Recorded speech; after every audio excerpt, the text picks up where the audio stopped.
Je suis très fragile, ne l'oublie pas. Sois un peu plus attentionné envers moi.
Ça va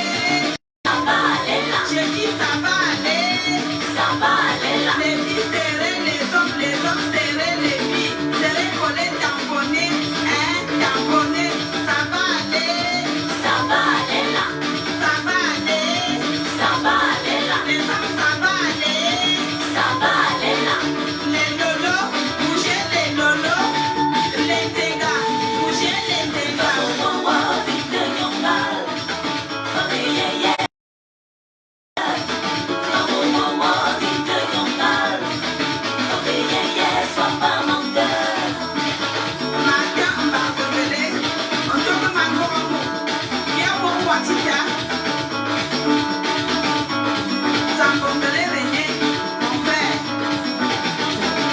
Benjamin Kanonde, de laquelle le papa.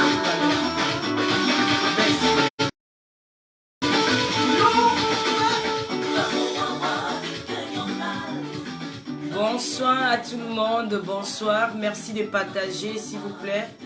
Ida Josiane, bonsoir. Fister, bonsoir. Bonsoir, plus chérie Bénéné. Chloé Lafleur, bonsoir. Bonsoir, ma soeur à moi, Nathalie Babalé, la mère bio, la femme terriblement mariée, la noble du nez. Bonsoir à toi, ma sisto. Chloé Lafleur, bonsoir. Destiny qui est connectée. Bonsoir, Kamer. Wakatologue, ma Wakativi, bonsoir. Bonsoir, mon baron Prado Monté. Bonsoir, Lirna Boston. Bonsoir, Sylvanie Amomo. Bonsoir, Santa Barbara. Bonsoir, s'il vous plaît, partagez le direct. Bonsoir à tout le monde. Bonsoir, bonsoir. Merci d'être connecté sur Tata Lolo TV. Aujourd'hui, nous avons l'émission à cœur ouvert. Bonsoir. Bonsoir à Jules Dubois. Bonsoir à Anti-Stress. Bonsoir. Bonsoir Jade. Bonsoir Sarah Bali. Bonsoir Fezel Vanessa. Bonsoir M. Bonsoir, bonsoir, bonsoir. Nadège Koucho, bonsoir. Ah ben, c'est un honneur de voir Nathalie Babalé, ma soeur à moi. Bon, voilà. Nous avons prôné pour la paix dans les réseaux sociaux. Ça me fait tout un grand plaisir de l'avoir connecté dans mon direct à cœur ouvert. On m'a dit, le Seigneur dit, vivons ensemble et dans la paix. Voilà, le monde va tellement mal. Aujourd'hui, nous préférons la paix que la haine. Tatiana, bonsoir. Bonsoir Nadège. Bonsoir tout le monde. Prière de partager. Et on voit l'entrée de Maman Musunga. La Maman Musunga, la femme qui a Madame Cordon Bleu. Les cordons bleus, Maman Musunga, Tata Doudou Ngama. Tata Doudou International, celle-là qui valorise la nourriture camerounaise dans tous les 4 coins du monde entier. Celle qui a donné le goût aux étrangers. Plusieurs personnes, elle a réussi à faire en sorte que le Musunga, c'est une amuse-gueule au Cameroun, que nous, on a grandi avec ça. Moi, particulièrement, ça faisait au moins 15 ans ou 16 ans que je n'avais même plus entendu parler du Musunga. Grâce à Tata Doudou, je me suis rappelé de cette petite brochette que je mangeais quand j'étais très jeune et j'aime bien le Musunga. Merci à Tata Doudou, merci à toi de valoriser la nourriture camerounaise. Merci pour ce que tu fais. Vraiment, c'est le Cameroun qui gagne et c'est l'Afrique qui avance. Nous allons toujours t'encourager et voilà. Voilà, je lance un appel ici aux promoteurs des soirées culturelles africaines que nous sommes fatigués de manger les brochettes. Nous voulons un truc comme le Musunga. Tata Doudou, elle est disponible. Vous pouvez la joindre sur son numéro de téléphone ou sur sa page Tata Doudou Ngamba. Elle à la sortie des soirées comme ça, on veut quelque chose de pimenté, un peu avec de sauce, avec un peu de sauce à l'intérieur. Tata Doudou Ngamba, là, vous pouvez la joindre pour les gens qui organisent les mariages, les baptêmes, les anniversaires. Et voilà, Tata Doudou, elle est disponible. Donc, vous allez sur sa page, vous l'appelez. Elle est d'abord très joviale, gentille, accueillante, très gentille. Voilà, bonsoir aussi à Majolie Ngamba qui vient de faire son entrée. Bonsoir à Michou Miguel. Bonsoir à Bernard Matingue, mon commissaire-priseur. Bonsoir, bonsoir. Merci d'être connecté. Aujourd'hui, nous n'avons pas l'invité VIP. Parce que l'invité VIP, c'est chaque 2 fois par mois pour le moment. Peut-être quand les choses vont aller, vous savez, c'est pas facile. Hein. Les gens, voilà, ils viendront. Nous avons une grande star que nous allons recevoir la semaine prochaine. Une très grande star. Une très grande star. La semaine prochaine qui sera sur le plateau de Tata Lolo TV. Une très grande star. Une grande star qui sera là la semaine prochaine sur Tata Lolo TV. Voilà, Nathalie Afomo, bonsoir. Clémentine, bonsoir. Mireille Zidi, bisous là-bas, bonsoir. Regina Mermaris, bonsoir. Donc voilà. Aujourd'hui, nous allons recevoir sur Tata Lolo TV. J'avais un coup de gueule à faire, le show sur le Tata Lolo, mais j'ai renoncé à le faire parce que je suis remonté contre les artistes camerounais, Rita et Vora, parce que nous voyons le cas de Maman Guéa qui va très mal, mais nos artistes ne font rien. Pourtant, nous allons tous, Lolo Schengel, bonsoir, nous allons tous, la belle Béa, bonsoir, nous allons tous dans les soirées culturelles qu'ils organisent ici à Paris, au Canada, aux États-Unis, partout. Nous allons les encourager dans leur soirée culturelle qu'ils organisent. Nous payons les tables de 100, 1000 euros, 1500 euros, sans compter que nous avec. Mais ils ont leur collègue, une collègue à eux qui est malade depuis fort longtemps. Je ne l'ai pas vu en dehors de Chantal ici, que je vois souvent soutenir ses collègues artistes. Valérie Amouroukou soutient ses collègues artistes, Demanou qui soutient ses collègues artistes, un peu plus beaucoup de personnes là qui soutiennent, mais d'autres, ils sont pas, c'est comme si ça les intéressait pas, ils sont, ils ne font rien pour aider Maman Guéa qui est couchée à l'hôpital, même les promoteurs culturels ne font rien. Et je trouve ça déplorable, je trouve ça vraiment, ça me fait très mal au cœur. Moi, je préfère maintenant encourager les artistes, acheter les CD. Parce que moi, je vais pas aller dans une soirée où je dépense 2000 euros ou 1500 euros ou 500 euros. Demain, le promoteur voit une artiste qui était venue chanter dans sa soirée. Ils ne peuvent rien, même dire qu'il y a quand même un collectif de promoteurs ici en France. Donc là, on va essayer de cotiser entre nous 100 euros pour apporter notre aide à notre Maman Guéa. Personne ne fait rien. Donc, je vais parler de ça demain. Je ne vais pas mélanger les directs parce que j'ai une invitée qui attend. C'est une jeune dame. Elle s'appelle Nicole. Elle est l'épouse d'un militaire qui était à Boko Haram. Il était à Boko Haram. Après le retour de Boko Haram, il est rentré handicapé. C'est une femme désespérée qui va vous appeler, qui va vous parler cet après-midi. Elle a très très mal. Elle a très très mal. Elle vit des moments très difficiles. Et son époux, bon, je ne vais pas aller trop dans le vif du sujet. Elle va venir elle-même développer, nous expliquer ce qui ne va pas actuellement parce que je n'ai pas envie de parler à sa place. Donc, je vais essayer de partager sur 2 ou 2 de mes pages et je vais appeler notre témoin qui va témoigner à cœur ouvert. Prière de respecter le témoin. Ici, nous ne sommes pas dans un champ de guerre. Ici, nous sommes là pour édifier, discuter, échanger. Prière de respecter les témoins. On ne va pas se tirer les chignons ici. Ici, c'est un direct. Nous le faisons dans la paix et dans l'amour de tout un chacun. Prière de continuer à partager, partager, partager, partager. Partager, partager, partager. Elle s'appelle Nicole. Elle est dans le vif du sujet. Elle va venir elle-même développer.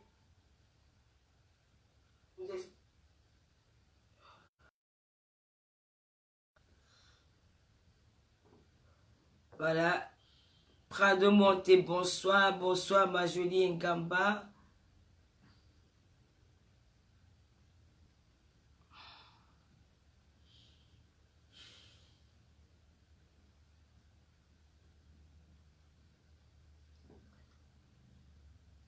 Comment vous me trouvez cet après-midi?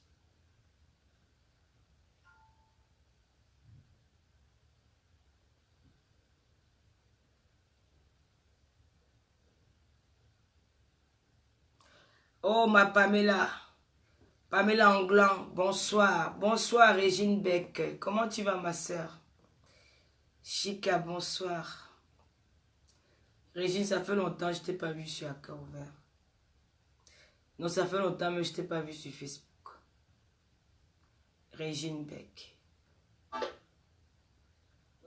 Il n'y a que 137 partages. Ça veut dire que vous n'avez même pas partagé. Il n'y a que c'est bon, c'est pas grave, on va faire avec. On va pas se limiter sur les partages. Il n'y a que 137 partages. Tu as mis sur Fan Club? Hein? Tu as mis sur Fan Club? Bon, je vais appeler le témoin. Je ne vais pas vous laisser attendre longtemps. Parce que, voilà, l'émission est lancée. On va appeler la dame.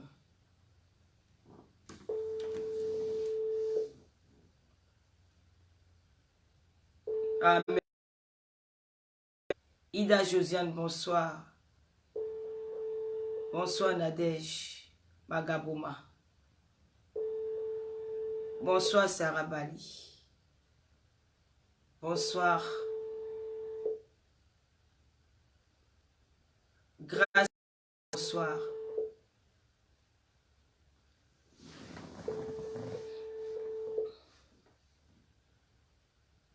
Je suis en train d'appeler le témoin. Elle va témoigner. Hein.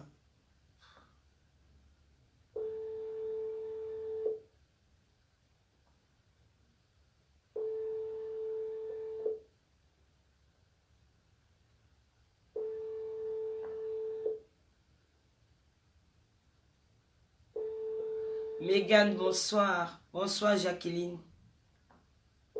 Tonian, bonsoir.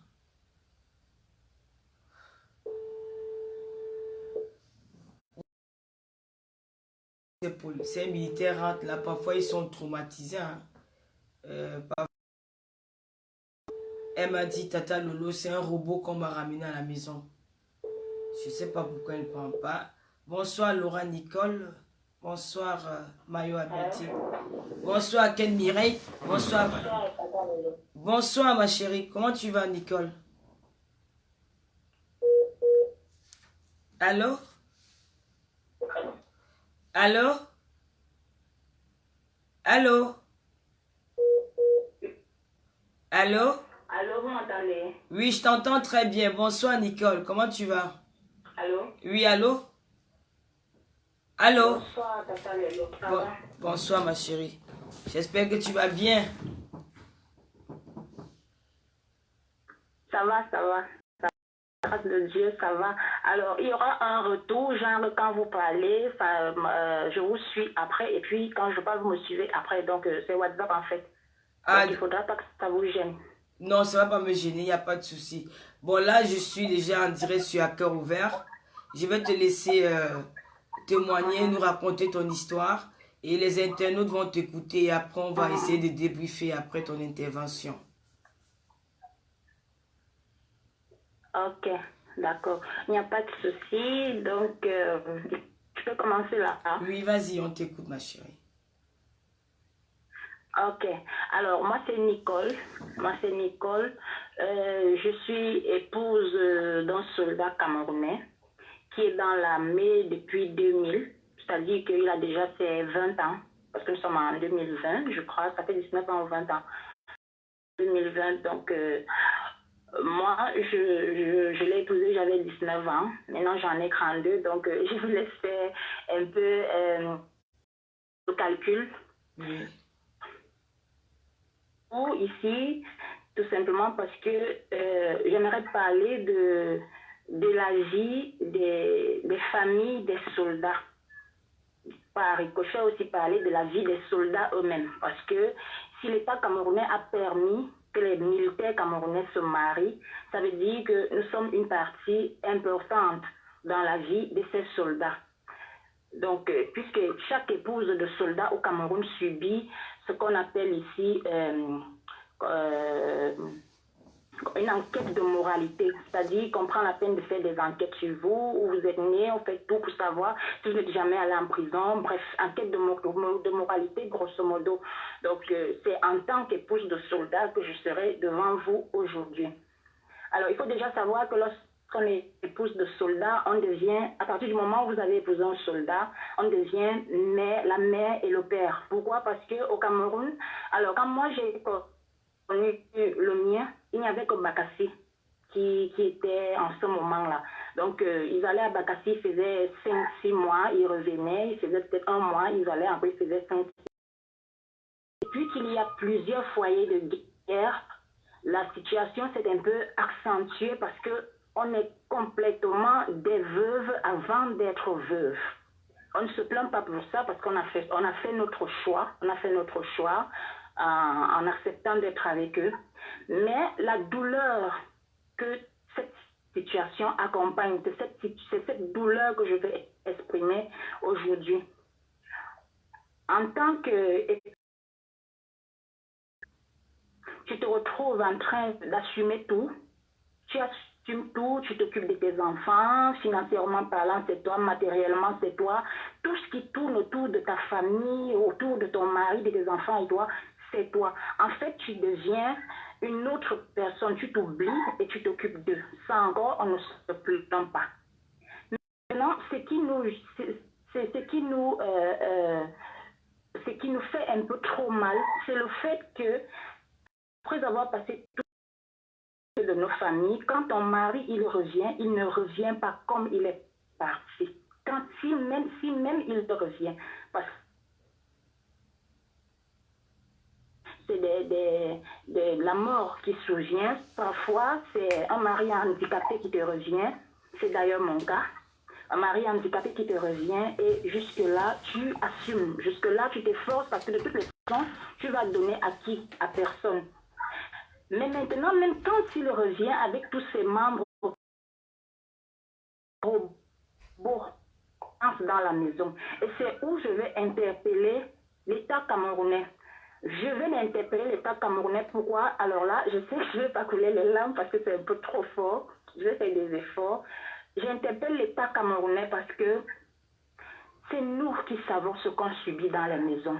C'est-à-dire que ton mari s'en va, tu prends la peine, tu l'accompagnes au camp parce que quand ils vont en guerre, c'est toi qui portes son sac, tu l'accompagnes au camp. Quand ils montent dans des camions, tu es placé là.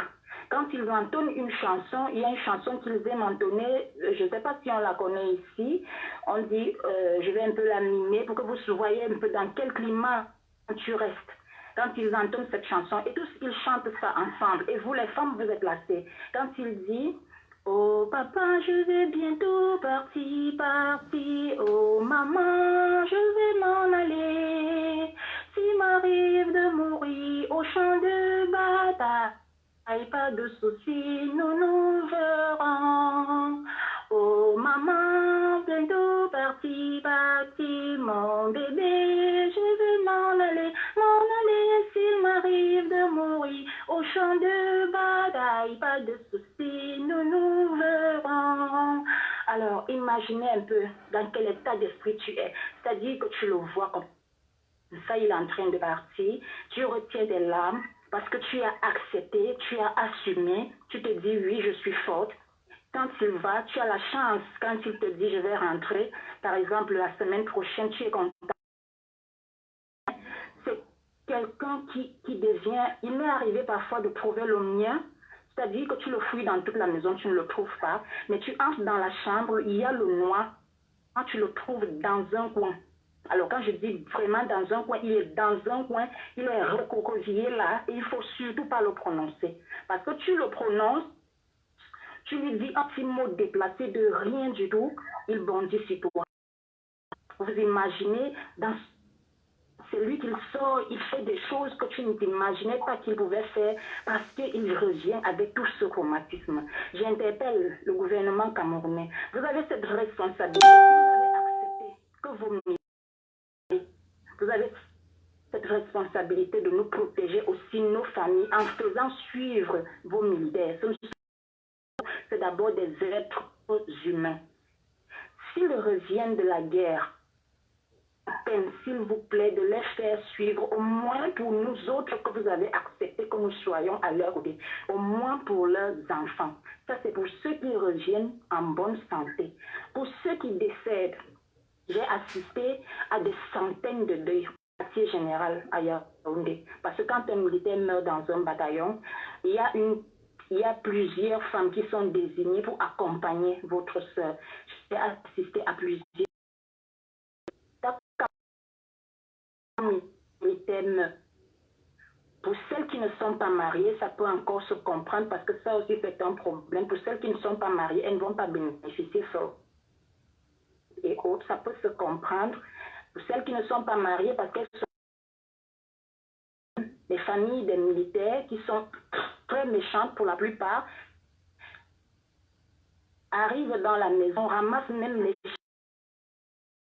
veuves avec, qui se retrouvent parfois dans des situations vraiment catastrophiques, obligés de sortir avec n'importe qui pour essayer de nourrir leurs enfants.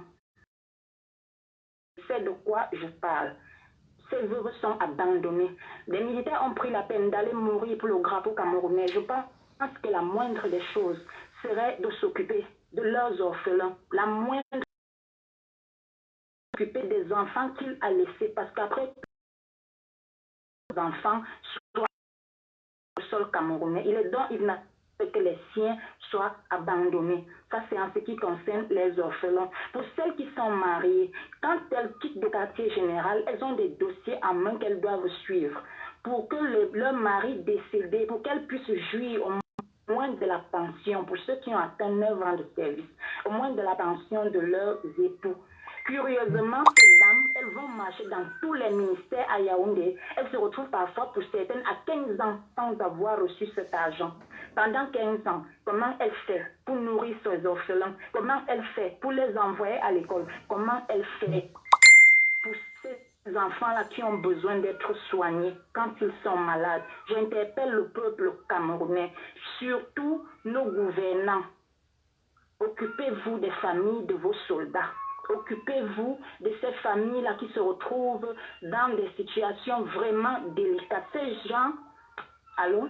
Oui, ma chérie, je t'écoute, nous t'écoutons. Je ne vais pas te couper la parole, c'est la raison pour laquelle je te parle.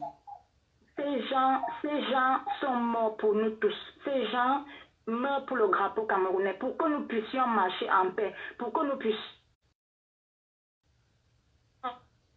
vaquer à nos occupations. Je ne comprends pas pourquoi leurs enfants, je dis, il faut à vivre. Moi, sincèrement, depuis, je vous ai dit, je suis allée, j'avais 19 ans. J'ai toujours vécu dans les camps militaires. Donc, c'est quelque chose que je maîtrise. Jamais je n'ai vécu au quartier, toujours dans les camps.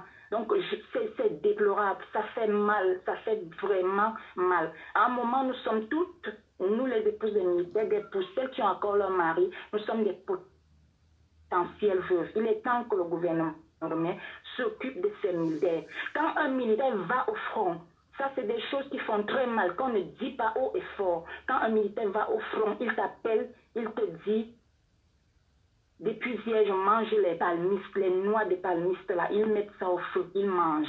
Pourtant, à la télé, on voit comment on envoie la nourriture à nos maris. Mais quand ton mari t'appelle, il te dit que depuis hier, franchement, vous voulez qu'on se retrouve dans quel état d'esprit? Alors là, je suis désolée.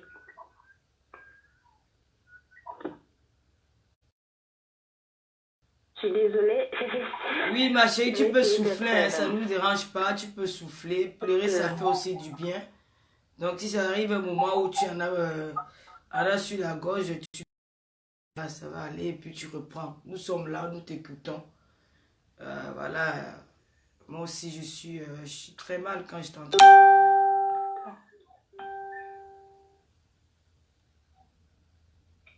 Donc, je disais, c'est pénible quand ton époux t'appelle, il te dit, depuis hier, je mange des palmistes. Ça fait très mal parce que même si toi, tu avais par exemple du riz, je ne sais pas trop quoi devant toi, vous comprenez que, et même si tu manges, ça ne va pas parce que déjà, tu souffres le chaud et le froid. C'est toi qui dois gérer ce stress-là où on doit t'appeler. On peut t'appeler à n'importe quelle heure pour te dire que le pire est arrivé. C'est toi qui dois sourire devant l'enfant. Parce que tu n'as pas le droit de montrer ton état d'esprit à l'enfant. Tu te retrouves entre ces deux feux. Tu ne sais pas comment gérer ça. J'interpelle encore nos gouvernants. Essayez de faire quelque chose pour vos soldats. Parce qu'ils ne peuvent dire, mais nous le vivons chaque jour. Ces gens coulent le sang. Moi, le mien a déjà fait Bakassi, je ne sais même pas combien de fois. Bamenda, je crois que c'est 3 fois. La Centrafrique, 2 fois. L'Escrème Nord, je ne compte même pas. Au point où il a perdu son bras. Mais maintenant, après tous ces sacrifices, mais qu'est-ce qui s'est passé? Les enfants qu'on s'occupe de ces enfants. Oui, qu'est-ce qui s'est passé sur votre cas? Dans votre cas, qu'est-ce qui s'est passé? Il a perdu son bras dans... Comment je vais dire ça? Alors, les Boko Haram avaient attaqué leur... alors là, je ne connais pas trop leur terme, là. Je crois leur campement, quelque chose comme ça. Donc, étant donné qu'ils avaient tué un soldat perd son âme. Il est décédé. Ces corps avaient, les Boko Haram avaient miné ces corps.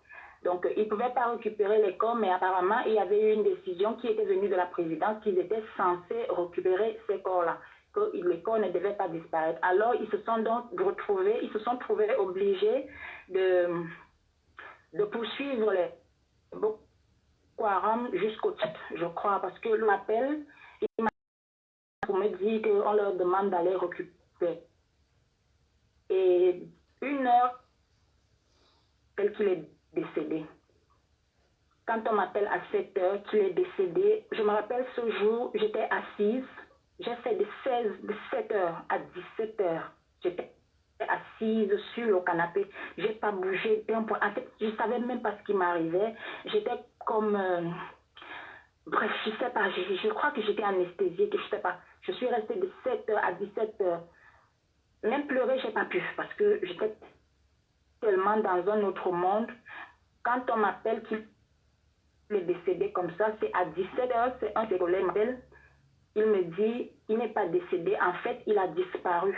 On ne sait pas où il est. Donc, ça n'avait pas trop changé. On me dit qu'il n'est pas décédé, mais qu'on ne sait pas là où il est. J'étais toujours dans le même état. Et c'est à 22 heures qu'on m'appelle. On l'a retrouvé dans un fourgon. Son bras gauche. Et je vais vous raconter une petite chose. Quand son bras a eu ce choc, parce que lui, il n'a pas su qu'il avait eu un choc, le bras tombait à l'arrière, il ne savait pas. Le bras tombait comment? À l'arrière? Quand il revient à lui, donc le bras tombait en arrière. Donc en fait, ça avait pris au niveau de l'épaule. Donc lui-même, il n'a pas senti. Apparemment, quand le choc est violent, on ne ressent pas très vite. Donc c'est quand il regarde qu'il constate que son bras est plutôt derrière. Donc c'était accroché à la peau. Je ne sais pas si vous comprenez ce que je suis en train de dire. Oui, je comprends. Donc, c'est comme ça qu'on le porte. On a voulu l'évacuer à Yaoundé. Le chef avec qui il était là-bas a voulu. C'est moi qui prenais l'argent ici pour envoyer pour qu'il se fasse soigner. Donc, on a réussi à recoller ce bras, mais ça balance seulement. Donc, c'est vraiment pas actif. C'est encore moi. Et voilà un autre problème que je vais demander au gouvernement. Quand un militaire a un choc sur le terrain, prenez vos militaires en charge. Pas. Généralement, nous, on n'a pas. Quand vous nous faites en prendre ce qu'on a ici pour envoyer encore, soi-disant que l'État va rembourser, et on ne rembourse jamais. C'est tout ça. Je veux que l'État camerounais s'occupe. Je veux, et quand je parle au nom des femmes, des épouses des militaires. Quand vous voyez les épouses des militaires aujourd'hui qui se retrouvent en train de boire les fighters, le fighter, c'est quoi? Ce sont des whisky frélatés là, en sachet, c'est 125. Il y a des femmes dans les maisons qui boivent ça du matin jusqu'au soir, dans la maison. Maintenant, les gens vont se mettre à dire que oui, on est là, on sort les chefs de nos maris quand ils ne sont pas là, on a une vie de débauche. Après, mais je dis, chacun gère son stress à sa manière. Il faudra essayer de vivre la vie de l'épouse d'un militaire pour savoir pourquoi elle fait ci ou ça. Je ne les soutiens pas, mais ce que je sais, c'est qu'il y a un grand stress dedans. On assume, mais on demande aussi au gouvernement camerounais d'assumer. Ce sont leurs soldats, ils ont accepté que ils ont fait des enquêtes de mort sur nous. Ils doivent aussi nous protéger. Il y a des militaires qui tapent sur leur premier jusqu'au 31. C'est-à-dire qu'il va, quand il rentre les 1 mois qu'il fait à la maison, c'est pour fouetter sa femme du 1er au 31 avec les rangers. Je ne sais pas. Il devient violent, quoi. Il devient violent. Des émissions à la télé ou dans certains pays, quand il rentre, on le suit. Pour protéger au moins sa famille et pour le protéger lui-même psychologiquement. Mais on nous balance des robots dans les maisons. On nous balance ce genre de personnes dans les maisons. Tu vis dans la peur. C'est tout ça que je veux soulever aujourd'hui. C'est tout ça. En fait, j'interpelle le gouvernement camerounais particulièrement. C'est eux que je voulais passer par vous, s'ils peuvent nous écouter et qu'ils s'occupent particulièrement de leurs soldats. Parce que ces gens, on a beau dire ce qu'on veut, ils meurent pour notre drapeau.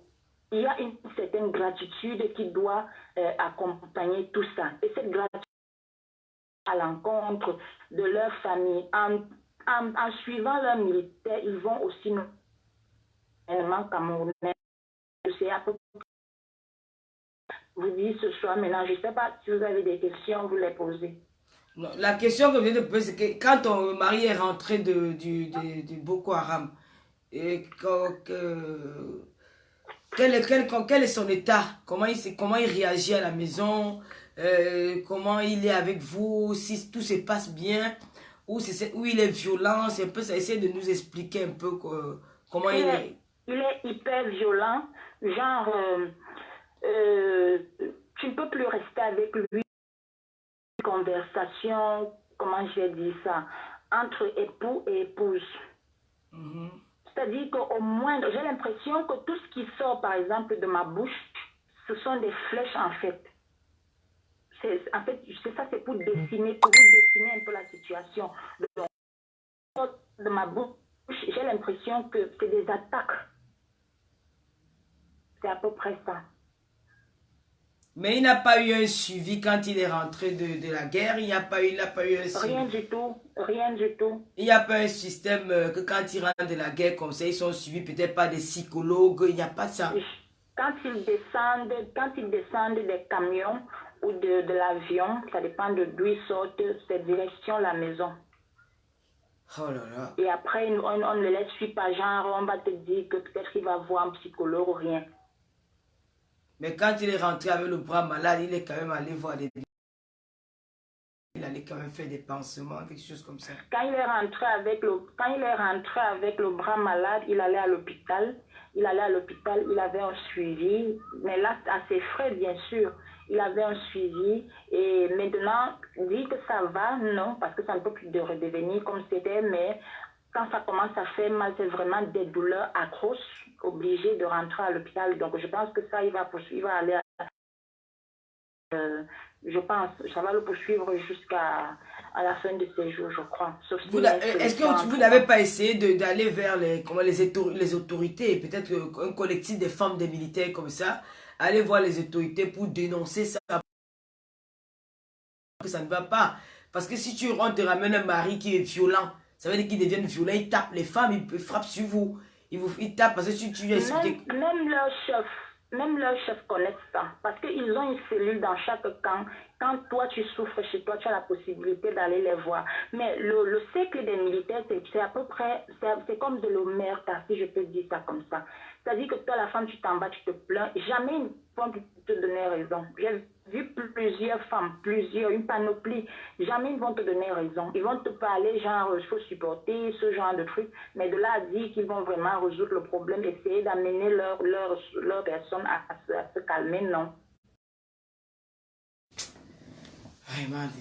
C'est terrible ça, hein. C'est vraiment triste. Comment, je sais pas comment les femmes des militaires là, comment vous faites pour vivre avec ces personnes-là, parce que moi je ne veux pas vivre avec là. Je ne peux pas vivre avec un homme qui est violent. Donc ça veut dire que vous avez même peur de vos vies en vivant avec ces personnes-là, parce qu'eux-mêmes ils ne sont plus en eux.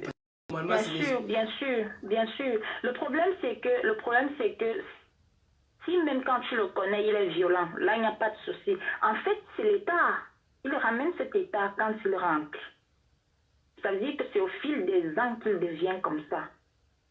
Donc, à la base, ce ne sont pas des méchantes personnes. Oui. Mais c'est au fil des ans. À force d'aller affronter tout ce qui se passe là-bas, il rentre avec et c'est toi qui subis. Excuse-moi de te couper la parole. Je vais juste envoyer un message là pour les personnes qui commentent. Ici, là, ce n'est pas un direct à politique, quoi. C'est un direct, donc moi, je fais du social. Je fais du social et que j'écoute des personnes qui ont des problèmes. Je ne fais pas de direct politique ici, là. Moi, je suis à politique, quoi. Moi, je ne suis pas dans les histoires pour débattre que la politique a fait ceci, la politique a fait cela.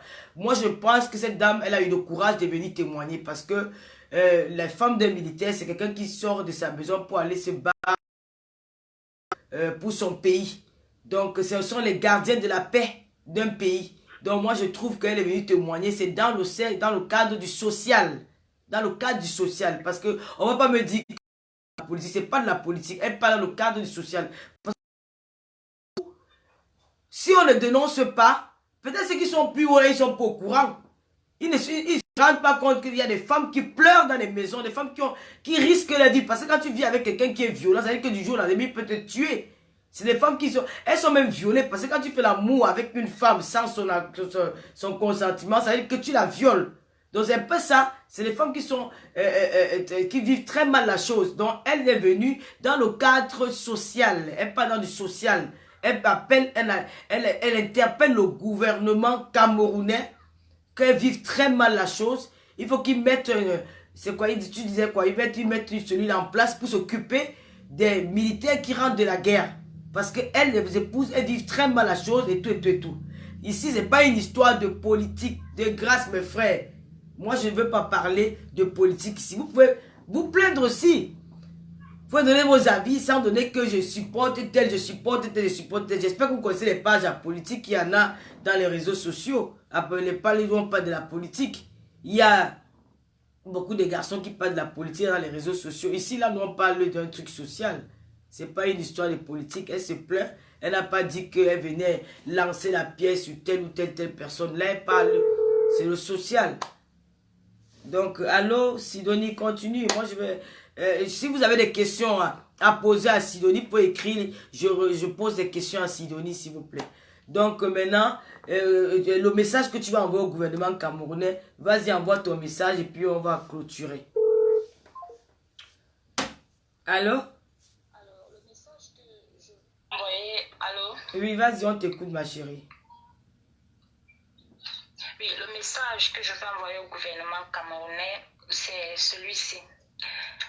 Je veux juste leur faire comprendre que les familles des militaires ont été acceptées par eux. Parce que s'ils prennent la peine de faire une enquête de moralité avant que leur militaire ne se marie, après cette enquête de moralité, de se faire signer un document de la main du ministre de la Défense pour autoriser à ce militaire d'épouser cette femme-là. Ça veut dire qu'ils sont aussi responsables de cette femme et de la progéniture qui en découle. Si je les interpelle aujourd'hui, en fait, je pleure devant eux parce qu'ils ne sont pas dans les maisons. Qu'ils prennent la peine, ça c'est mon humble avis, parce que c'est un constat, c'est au fil des ans qu'ils deviennent comme ça. C'est quand ils rentrent de leur guerre qu'ils sont comme ça. Qu'ils prennent la peine de faire suivre leurs militaires, qu'ils trouvent un moyen en tout cas pour nous protéger, nous autres. Je connais des personnes qui ont tué leur femme à cause de la bastonnade, des militaires. Mais comme nous sommes au Cameroun, ça se passe comme ça, c'est fini. Qu'ils prennent la peine de nous protéger. Qu'ils ne signent pas seulement les papiers pour permettre à leurs soldats de se marier. Qu'ils prennent la peine de nous protéger. Nous protéger, c'est quoi? C'est pas venir dans chaque maison. C'est pas ça aussi leur rôle. C'est pas venir dans chaque maison pour parler à leurs militaires, non. Même en les suivant, en leur parlant, c'est eux qui ont cette possibilité-là de leur parler quand ils rentrent. Beaucoup de choses vont changer en leur faisant savoir que ce que vous avez vu là-bas, nous savons. Mais maintenant, c'est pas sur ces personnes que vous devez déverser toute cette traumatisme en fait.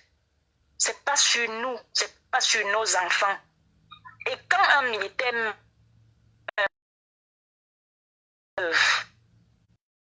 va avec son dossier d'un ministère, si on peut la prendre en considération, je n'aimerais pas dire en priorité, mais qu'on prenne quand même son dossier en considération. Il y a des veuves, des militaires, des jeunes filles qui se retrouvent 11 ans sans argent, sans récupérer l'argent qui leur revient de droit, du moins à leurs enfants. Si ce n'est pas pour elles, c'est au moins pour les enfants. Qu'ils fassent que quand un militaire meurt, et ça c'est vraiment un cri, un cri au secours, qu'ils fassent en sorte que quand un militaire meurt en guerre, qu'ils prennent la peine de suivre son dossier. Que ces enfants vivent dans la quiétude. Parce qu'il est très difficile de pleurer son et de pleurer encore parce que ton enfant n'a rien à manger demain. Ça fait très mal. Nous autres, nous le faisons encore quand nous voyons une veuve. On fait l'effort, on donne du riz, on donne du poisson, mais ça ne suffit pas. Il faut qu'elles aient leur argent, là, du moins l'argent de leur mari, pour envoyer leurs enfants à l'école. Quand un militaire meurt, la famille de l'homme ne s'occupe pas d'elle. Les familles des militaires sont parmi les gens. J'ai vu des choses. Ça dit que le corps de votre fils est encore à l'hôpital. Vous avez les cuillères dans la maison. Ce rôle revient au gouvernement. Protéger les veuves des militaires. Et ces gens sont morts pour le drapeau camerounais. Protéger les orphelins des militaires. J'en connais, c'est parce que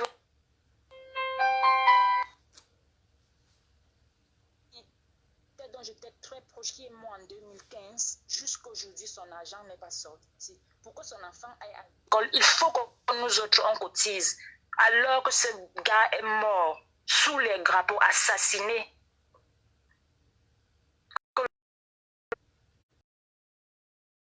Que le gouvernement camerounais s'occupe de ces soldats quand ils rentrent de guerre. Voilà ce que je voulais vraiment passer comme message. J'implore et j'espère que ça va arriver dans si je peux dire, à bon port, qu'on aide les familles des militaires. Donc voilà à peu près ce que je voulais dire au gouvernement. Ok, merci ma chérie pour ton intervention. J'espère que le message va passer. On va continuer à partager pour les gens qui suivent. J'espère que ces gens-là vont écouter ces directs. Ils vont essayer de mettre les choses en place. Donc, entre-temps, je laisse l'appel ouvert, le téléphone ouvert. Ceux qui veulent appeler peuvent appeler, donner leur avis, 5 ou 6 personnes. Merci Sidonie et merci d'avoir témoigné. Je te souhaite un bon dimanche. De rien ma chérie.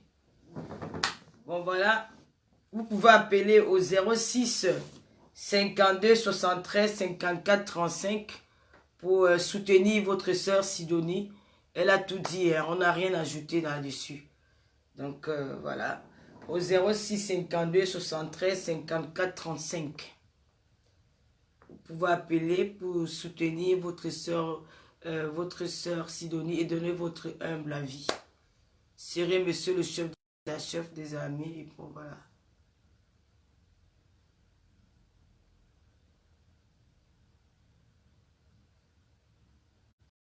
Merci Léonie. Merci. Si vous avez la possibilité d'appeler, appelez pour courage à vous madame de la part de Ken Mireille. Il y a Léonie qui dit que je vais transmettre ce direct, t'inquiète pas. Pourquoi vous appelez avec les numéros masqués? N'appelez pas avec les numéros. Moi je ne prends pas les numéros masqués si vous appelez avec vos numéros. Le numéro est en ligne. C'est le 52 73 54 35. Vous pouvez appeler pour donner, pour apporter votre soutien à notre sœur Sidonie. Donc, voilà.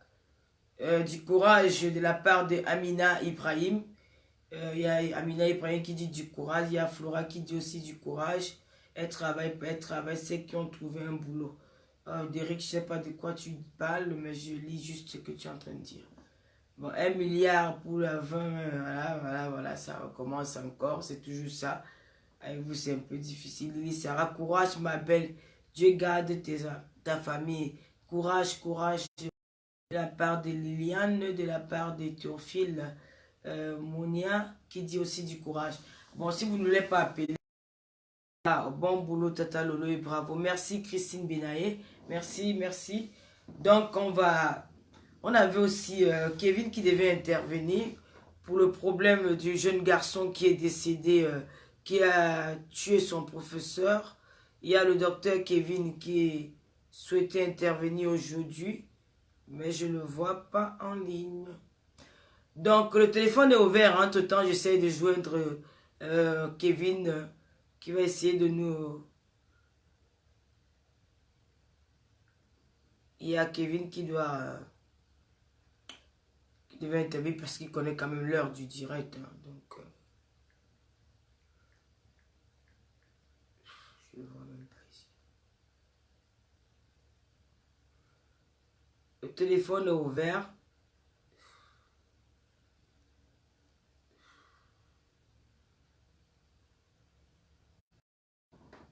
Kevin, il est où? Il est où, Kevin? Je ne le vois pas. Il est où? Mais tu sais, on ne peut plus appeler sur les appels. Il n'y a plus les appels. Bonsoir, ma fille Rita. Rita Evora. Reste bien, je ne la vois pas connectée. Hein. Kevin, tu es là? Ah ben bref, il est là. On va essayer, je suis là sur le direct. On va t'appeler, je t'appelle alors parce qu'il n'y a personne qui appelle pour... Kevin, c'est moi qui t'appelle là.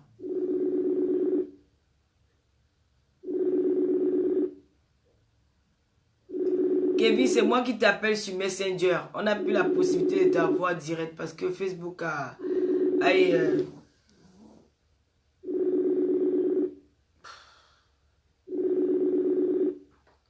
Allô? Oui. Oui, bonsoir, Oui. Kevin. Allô? Bonsoir, comment tu vas? Bonjour, Tata Lolo. Je vais très bien et toi? Inch'Allah, Dieu merci. Très bien. Ok. Ben là, tu es sur le direct à cœur ouvert. Hein. Tu as écouté un peu ce que notre jeune sœur Sidonie nous a raconté sur l'histoire de son mari et les militaires qui reviennent de la guerre. Donc voilà, Et puis comme tu as souhaité intervenir par rapport au décès du professeur qui est mort en Colbusson après le coup de poignard de son élève. Donc j'ai pensé à te... C'est ton moment de laisser... Je te laisse la parole. D'accord. Merci beaucoup, Tata Lolo. Merci beaucoup. De rien, nous travaillons ensemble. Tu es le docteur de Tata Lolo TV. C'est une histoire un peu triste. J'ai suivi, c'est quand même une histoire un peu triste de se rendre compte que pendant que vous mangez et que vous dormez chez vous, il y a des gens qui vivent le calvaire. Et quoi de plus difficile que de passer des journées, de passer des mois, de passer des années dans une souffrance pareille. Surtout lorsque c'est avec quelqu'un qu'on ne reconnaît plus, ou alors une autre personne, pour celles qui ont des maris qui sont décédés, quand on a perdu son mari. C'est vraiment difficile. C'est très très difficile, j'imagine. Il y a beaucoup de courage et j'espère qu'une solution sera apportée à ce problème. Et bon, Tata Lolo, effectivement, mon intervention d'aujourd'hui, c'est concernant le décès. Excuse-moi de couper la parole, Kevin. Excuse-moi de couper la parole. En tant que médecin, parce que tu es médecin, oui. En tant que médecin... Oui, bien sûr. Qu'est-ce que je veux dire? J'ai même perdu la question. Est-ce que tu peux nous dire pourquoi les militaires, quand ils rentrent de la guerre, ils réagissent, ils sont violents? Est-ce que tu peux essayer de nous développer, de nous éclaircir? Qu'est-ce qu'il faut faire pour que ces militaires-là... Parce qu'il y a que des... Tu es peut-être généraliste, mais peut-être tu peux nous dire quelque chose questionnant ce cas-là, parce qu'on ne comprend pas qu'est-ce qui pousse un militaire d'être violent. Question que je veux poser. D'accord. Alors, ce que je peux apporter comme information, concernant cette question, Tata Lolo, c'est que effectivement, lorsqu'ils vont à la guerre, ils vont subir certains traumatismes, tout simplement, parce que c'est un milieu très violent. Il y a des armes, il y a des meurtres, il y a des gens qui perdent leur vie.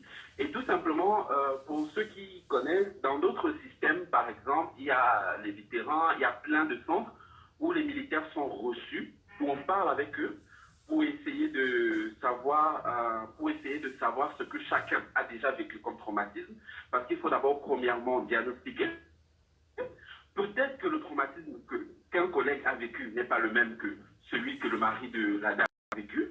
Donc, il faudrait d'abord pouvoir savoir quelle est l'état psychologique de la personne et de savoir que non, cette personne, il s'en sort très bien, il n'a pas de problème, cette personne, ça va mal, il est en train de suivre, il est en train d'avoir un souci, il est en train de se perdre, il est en train de ne pas supporter ce qu'il a vécu, tout simplement, ou alors vous allez vous rendre compte, et ils sont diagnostiqués après. Pour certains, il y a ce qu'on appelle le PTSD, Post-Traumatic Stress Disorder, c'est-à-dire qu'il a un traumatisme après un certain événement. Parce que la particularité,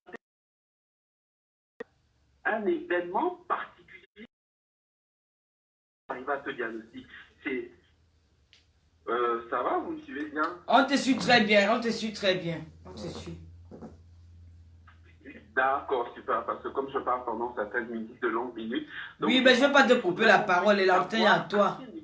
C'est-à-dire que généralement, je vais donner quelques signes un peu comme ça à la volée. Les signes de quelqu'un qui a un traumatisme après ces événements, c'est elle va se rendre compte que son mari fait de se rappeler de certains événements. Où il entendait des bruits des balles, où il entendait ci et ça. Par exemple, c'est le genre de choses qui peut très bien arriver après ce genre d'événement. Donc, effectivement, il y a un très grand intérêt à ce que ces personnes soient, premièrement, vues, tout simplement vues, consultées, pour savoir, oui, ça va, d'accord, rentrer à la maison, non, ça ne va pas, on va vous suivre, on va vous garder et tout. Personnellement, je n'ai aucune information au niveau de ce qui est fait chez nous au Cameroun concernant ces personnes-là. Donc, c'est un peu l'avis que j'ai à donner concernant le cas de la dame où c'est un peu à ta question, Tata Lolo. D'accord, ok, je te laisse alors de nous parler de ce qui te pousse à venir sur un cœur ouvert sur le décès du professeur qui est mort à Colbisson après le coup fatal de son élève sur lui. Oui, oui. D'accord. Merci encore. Et je voudrais commencer. J'ai vu les messages que certaines personnes envoyaient concernant lorsque la dame parlait. Ce que je voudrais dire, c'est tu veux que je te mette en vidéo pour que les gens essayent de... on connaît très bien ceux qui sont dans la politique. D'accord? Et c'est là-bas quand on veut parler ailleurs, on connaît très bien les pages de ceux qui sont dans la politique. Kevin, tu veux que je te mette en vidéo pour qu'on essaie de te voir en vidéo? C'est du social. Allô? Kevin, on peut lancer appel vidéo. Tu peux accepter la vidéo? Appel vidéo. Oui, oui. Il n'y a pas de souci. Accepte alors, je te lance l'appel vidéo là. Alors, d'accord. Sur ton téléphone, regarde, accepte la vidéo. Oui, oui, ok. Voilà, on va faire ça comme ça. Maintenant, tu peux bien intervenir. Les gens te voient, tout le monde te voit. On voit notre mignon Kevin. Excusez-moi, j'avance un peu la lumière. Alors, il faudrait que j'ai un bon éclairage. Ah, j'espère que je suis... Oui, alors on me voit bien quand même. Très bien, très bien. Alors là, notre mignon Kevin, on te voit. Ok. D'accord. Ok. Donc, là, je peux continuer, Tata Lolo? Oui, vas-y chérie, vas-y, on t'écoute. Donc, je disais tantôt que lorsqu'on veut parler de politique, on ne vient pas sur la page de Tata Lolo parce qu'on sait très bien où on peut parler de politique. Ici, c'est du social et ce sont des changer tout simplement parce qu'on a cette possibilité, d'avoir des gens, qui sont sur le direct, qui suivent et qui peuvent nous apporter quelques changements. D'accord? Donc, je pense que c'est pour ça qu'on est intéressé. Donc, moi, je suis un peu offusqué de la mort du professeur parce que c'est un événement triste, très triste. On ne comprend pas ce qui s'est passé dans la tête de l'élève et tout. Mais moi, de par ma position, vous savez, le cordonnier ne peut voir que ce qui intéresse la chaussure. De par ma position particulière, je me demande pourquoi est-ce que les choses se sont passées comme ça.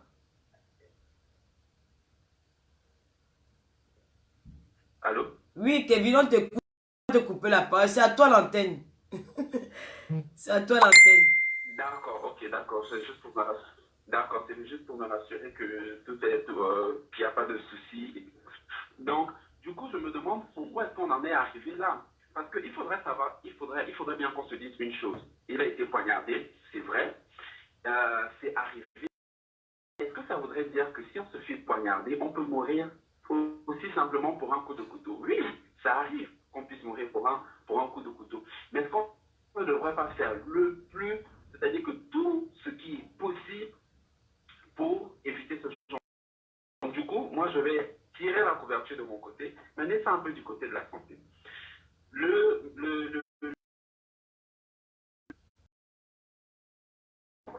Il a été reçu à l'infirmerie de l'école.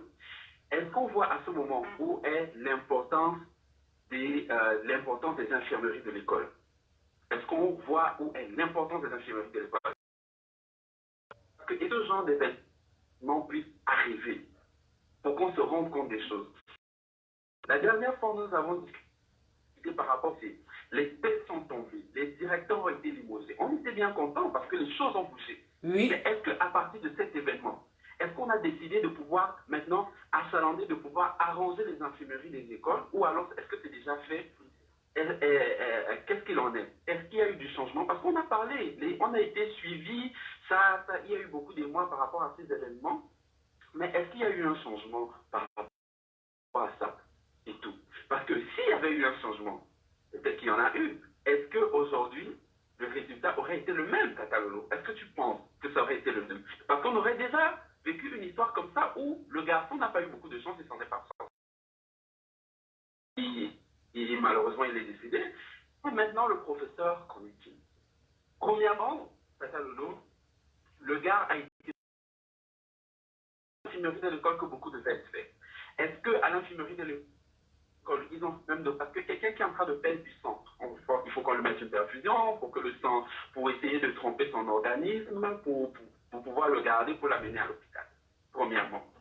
Donc, j'imagine même que les pauvres infirmières n'ont peut-être pas assez de matériel pour faire ça, parce que généralement, dans ces infirmeries, c'est le paracétamol d'abord le premier problème. Et ensuite, lorsque l'infirmière a vu, et c'est sûrement dit que ça c'est une grosse urgence, il faudrait que ce gars soit dans une structure hospitalière.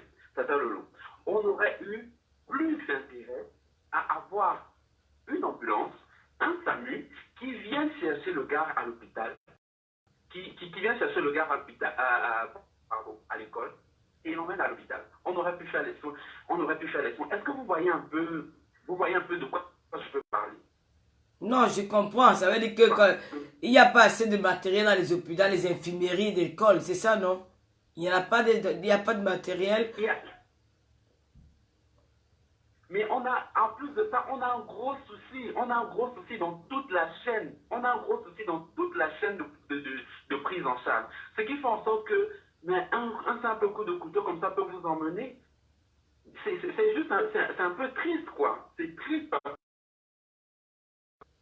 une fille, il aurait changé la famille, la vie de la famille d'une fille, il aurait eu des enfants, il aurait changé la vie de la famille de ses parents. C'est compliqué de comprendre que oui, il a été piqué par un coup, il a été piqué, mais c'est difficile de comprendre qu'on en arrive là. Parce que, est-ce que vous vous rendez compte que même si on a 3 litres de sang, vous portez quelqu'un de Colbison au CHU de Yaoundé, mais il se... Ah, vraiment. Il y a 90% de chances que ce soit ce qui est arrivé.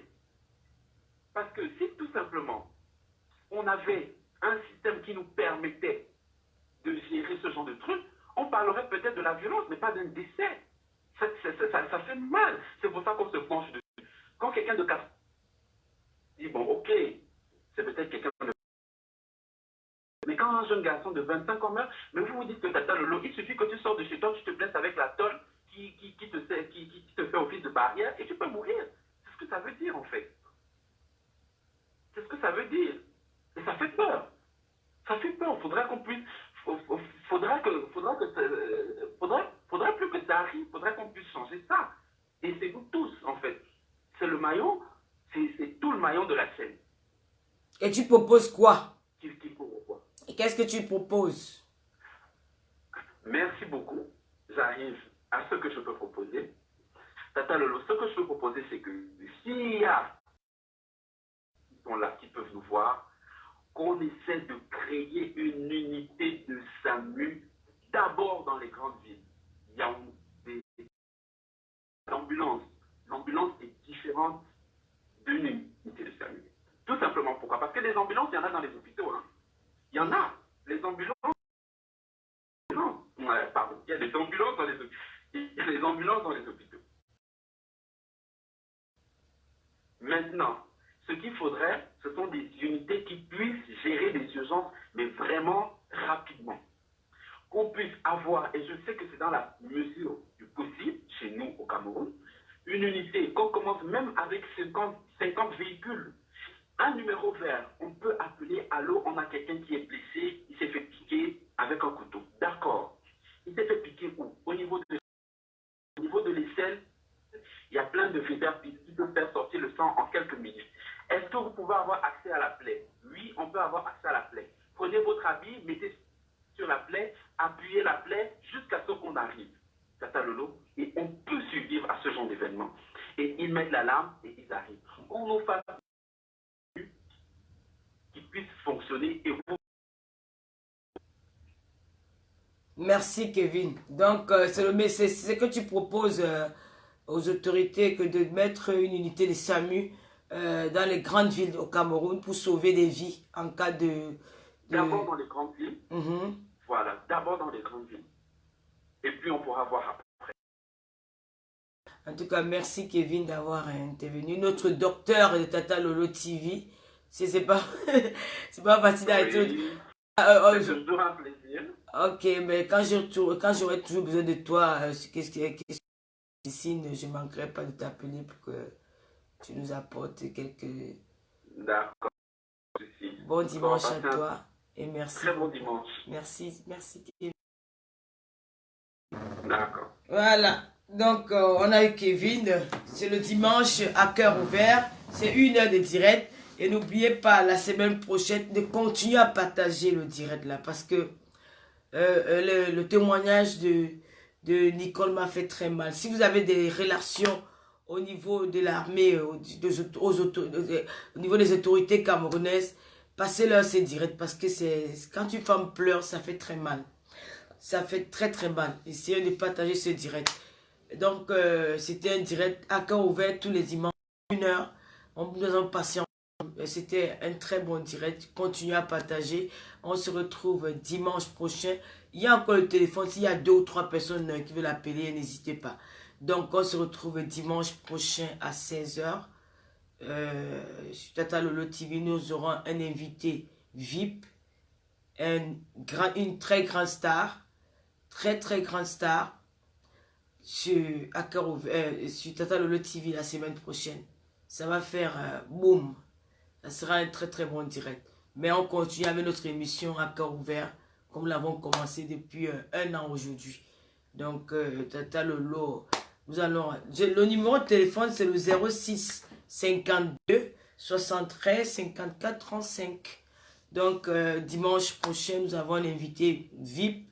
Et ceux qui veulent, pour des publicités, n'hésitez pas à me contacter en eBay.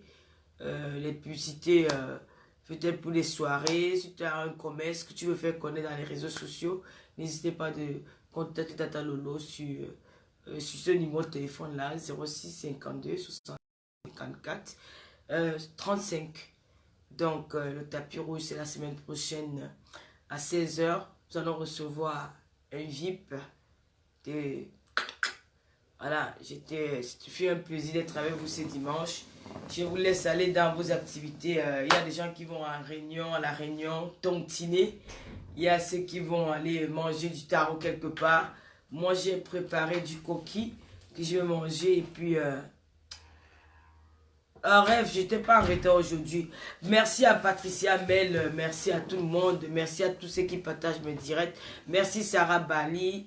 Merci Fille Mafan, merci Amazon Lefebvre qui est aussi là. Donc je vais devoir vous laisser, je vous dis Léonie Gong, Lolo, la majorité n'ont pas Facebook, je dois l'envoyer par WhatsApp. Bon, envoie un message sur 06 52 73 54 35. Donc si tu m'envoies un message, je t'envoie le direct par WhatsApp. Donc, merci beaucoup. J'espère que vous avez passé un bon moment avec nous. Vous avez écouté Nicole et le docteur Kevin. On se retrouve la semaine prochaine sur Tata Lolo VIP.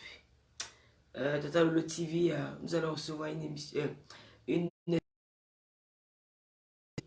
sur Tata Lolo TV. Merci pour la fois dernière. Ce fut un succès. Et Valérie Amogo, elle attend toujours les propositions, les promoteurs pour des soirées culturelles. N'oubliez pas, demain, Tata Lolo Show. Tata Lolo chaud demain. Et une pensée pour le professeur qui est décédé. Il y a quoi?